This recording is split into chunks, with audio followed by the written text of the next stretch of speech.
10평 남짓한 방앗간에서 월 매출 5천만 원을 달성했다는 오늘의 알짜배기. 과거 세계적인 호텔의 VVIP 전담 셰프였다는 그의 이야기를 지금 공개합니다.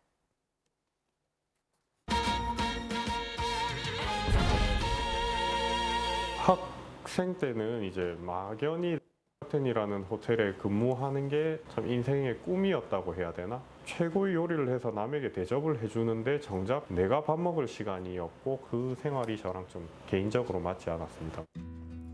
최고의 음식을 만들지만 정작 본인은 밥 한 번 편히 먹지 못하는 생활에 지쳐 한국으로 돌아왔다는 알짜배기. 그 처음에는 그래서 되게 뭐 주변에서는 요리하던 사람이 웬 방앗간이냐, 진짜 하는 거냐, 농담이냐 이런 식의 반응이 대다수였고요. 매출이 나오고 잘 되는 시점부터는 주변에서 이제 다들 부러워합니다. 월 매출로 하면은 평균적으로 4천에서 5천 정도. 해외파 요리사가 있다는 알짜 방앗간을 찾기 위해 향한 곳. 경상남도 양산시입니다. 뭐 하는 거지? 방앗간 맞아요? 네, 방앗간 맞습니다.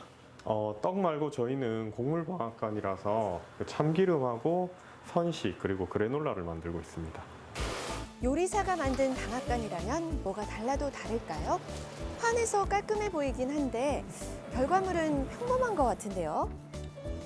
네, 그렇게 해서 엄마들 사이에서 유아용 참기름으로 아이 전용, 유아 전용. 유아 전용 참기름이요. 참기름에 무슨 종류가 커피처럼 있나요? 어떻게 로스팅을 하냐에 따라서 맛이 천차만별입니다. 정말 다양하게 맛을 만들 수 있고 어떻게 로스팅을 해서 어떻게 착유를 하냐. 참깨인지 검은깨인지 깨 종류마다 볶는 온도와 시간을 달리하는 건 기본이고요. 로스팅을 하고 나면 깨가 이렇게 황금빛으로 요리를 할 때 흔히 뭐 골든 브라운 컬러라고 하는데 딱 고소하면서 은은한 향이 나는 정도입니다. 뭉근히 볶아낸 깨를 찰기기에 넣고 기름을 짜내는데 2번, 3번 짜지 않고 딱 한 번만 짜기 때문에 맑고 투명한 황금빛 참기름이 나오는 거라고 하네요. 기름이 진한 갈색이 아닌 이제 황금빛으로 나오죠. 깨 자체는 발암물질이 없죠. 그런데 기름 생산량을 늘리기 위해서 인위적으로 고온에서 볶게 되면은 깨 껍질이 타면서 연기가 많이 나게 됩니다. 그 연기 속에 이제 벤조피렌 물질이 함유돼서 나오는데 벤조피렌은 조리 시 식품이 타면서 아주 적은 양이지만 생길 수 있는 발암 물질이라는데요. 기준치는 2.0입니다. 2.0인데 그럴 필요가 뭐 있나? 벤조피렌이 처음부터 안 나오게 만들면 가장 좋은 것 아닌가? 유아용 참기름을 만들기 위해 발암 물질이 나오지 않게 볶는 비결은요. 똑같이 볶는데 네. 그걸 어떻게 없애신 거예요? 저희 같은 경우는 태우지 않고 은은하게 이제 볶아가지고 저온 로스팅이죠. 저온 로스팅을 해서 착유기 온도 같은 경우도 100도, 200도가 아닌 50도에 맞춰 놓고 타는 것을 막기 위해서 높지 않은 온도에서 볶기 때문에 볶는 시간은 평소보다 2배 이상 걸린다는데요. 이야 저녁 먹자. 오이하고 생선 줄게 오늘. 세계 최고의 셰프는 아니지만 내 아이가 먹는 음식을 직접 만드는 것만으로 행복하다는 알짜배기. 자 당근 잘 먹네. 마마. 화려한 요리는 없지만 소소한 행복으로 가득 찬 저녁 시간. 창업 초기 하루 한 병, 또 하루에 한 병도 팔지 못하는 날이 부지기수였죠. 몇 달을. 월 매출로 치면 100만 원도 못 팔던 때가 있었죠. 그러나 지금은 오프라인 판매를 넘어 전국 각지로 배송되는 알짜배기의 참기름. 비비자. 아, 맛있겠다. 맛있겠다. 먹자. 아, 차례 지내면 나물도 이렇게 남잖아요. 그럼 고추랑 참기름 넣어서 이렇게 비비 먹으면 무조건 맛있습니다. 네. 침전물이 약간 갈색 찌꺼기라고 해야 되나? 그런 게 많이 생기는 것 같던데 이 집에 보면은 이렇게 깨끗하더라고요. 침전물 자체도. 건강한 웃음과 함께하는 식사를 뒤로 하고 찾은 곳은 네, 여기는 저희 장모님께서 약 40여 년 동안 운영하신 방앗간인데요. 고기는 이래도 40여 년 동안 장사가 엄청 잘 됐고 지금도 엄청 잘 되더라고요. 그 비법이 뭘까? 아마도 손님을 내 가족이라 생각하며 좋은 재료로 정직하게 만든 덕분 아닐까요?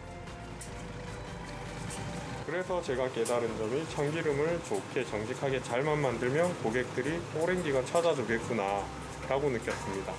좋다. 장모님이자 스승님께 배운 것에서 한 발자국 더 나아가기 위해 색다른 참기름 만들기로 결심했다는데요. 언니야, 이거 40년 내가 짠 거고, 이건 우리 사이 짠 거야. 맛 좀 봐봐. 사위사랑은 장모라 했던가요? 나무들. 이렇게 예쁜 사계의 참기름은 처음 본다며 자랑하는 장모님. 이게 구신내가 나고 이게 구신내가 좀 덜 나요. 많이 볶았어요. 예, 고소한 냄새는 향은 이게 더 강하죠. 이게 더 강하고요. 커피 같은 경우에도 진하게 로스팅을 하면은 쓴맛이 나고 바디감이 있다 뭐 그런 표현을 하고 또 약하게 로스팅을 하는 원두를 찾으시는 분들도 계신데 그런 기호 차이라고 보시면 되세요. 볶는 온도와 시간을 다르게 한 덕분에 고소함의 정도로 취향에 맞게 선택할 수 있겠네요.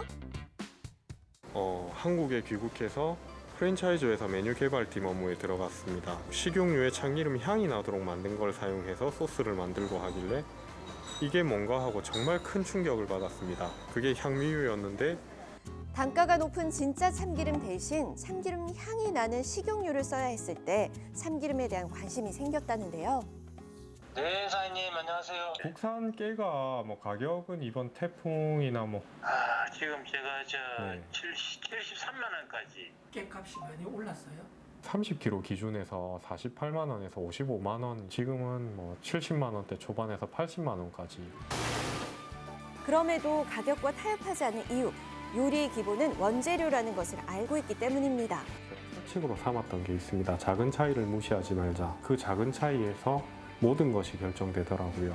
사소한 일이라도 소홀하지 않기 위해 계속해서 자신과의 약속을 곱씹는다는 알짜배기 우영 씨를 응원합니다.